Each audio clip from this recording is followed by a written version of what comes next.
ఇప్పుడు ఆలోచించండి. మనం చేస్తున్నది భక్తేనా? ప్రారంభ భక్త్యా? అనుభవపూర్వకమైన భక్త్యా?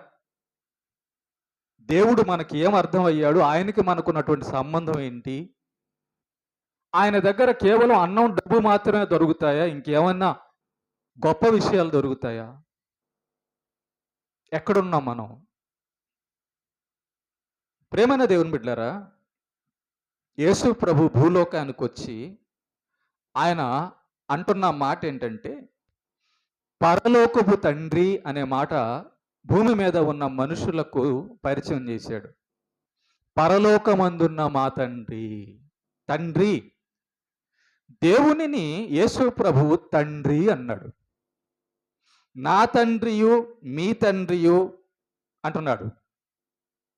నేను తండ్రి చిత్తము నెరవేర్చడానికి ఈ భూమి మీదకు వచ్చాను అంటున్నాడు. దేవుణ్ణి ఆయన పరలోకమందున్న యెహోవా దేవుణ్ణి యేసు ప్రభువు నా తండ్రి అంటున్నాడు. బంధం చూడండి.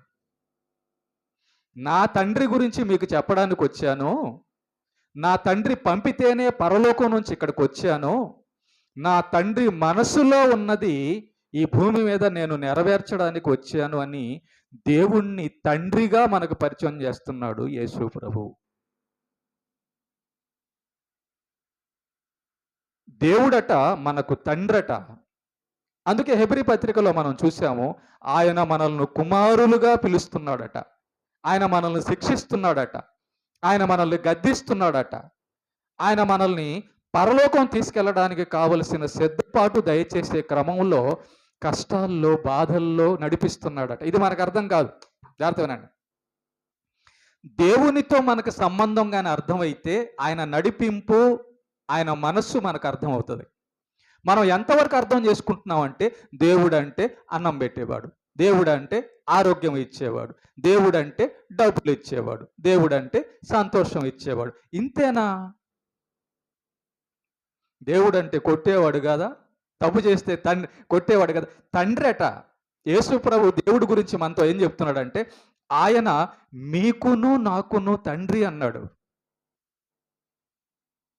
మరి తండ్రి ఎలాంటి తండ్రి? ఆయన ఈ భూమి మీద ఉన్నటువంటి తండ్రి లాంటి తండ్రి కాదు. నీతిమంతుడైన, పరిశుద్ధుడైన, ఏ పాపము లేనటువంటి తండ్రి ఆయన. మంచి తండ్రి, న్యాయము కలిగిన తండ్రి. మరి న్యాయము కలిగిన ఆ తండ్రి, మనం ఆయన బిడ్డలము. మనం తప్పు చేసినప్పుడు, సరైన మార్గంలో లేనప్పుడు కొట్టాల్సిన బాధ్యత ఆయనదే. పిల్లలు సరైన మార్గంలో నడవకపోతే ఎవరు వాళ్ళని నడిపించాలి? తండ్రి నడిపించాలి కదా.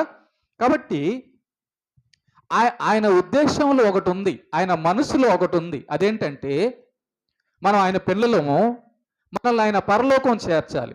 మరి పరలోకం చేర్చాలంటే ఎలా మనం పరలోకానికి ఆయన మనల్ని తీసుకుంటాడు?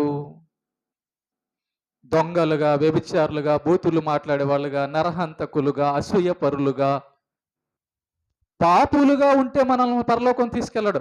ఆయన పరిశుద్ధుడు కదా. పరిశుద్ధుడైన తండ్రి పక్కనకి వెళ్ళాలంటే మనం కూడా పరిశుద్ధులు అవ్వాలి. మరి మన మనసు ఏమో ఎక్కడెక్కడ ఉంది? మన చూపు, మన ఆలోచనలు, మన ఆశలన్నీ ఎక్కడెక్కడ ఉన్నాయి? ఆ భౌతికమైన లోకంలో. దాన్ని చూడాలా, దీన్ని తినాలా, ఇది అనుభవించాలా, అది కట్టుకోవాలా, ఇది సంపాదించాలా, ఈ ఆలోచనల్లోనే మనం ఉన్నాం. ఈ ఆలోచనలు ఎలాగైనా డబ్బు సంపాదించాలి అంటే ఎలాగైనానా? నీతి లేదా? నీతి లేదు. ఎలాగైనా ఆనందం పొందాలి, ఎలాగైనానా? నీతి లేదా? లేదు. మానవులు దేవుణ్ణి తెలుసుకోవడంలో విఫలమయ్యారు చాలామంది.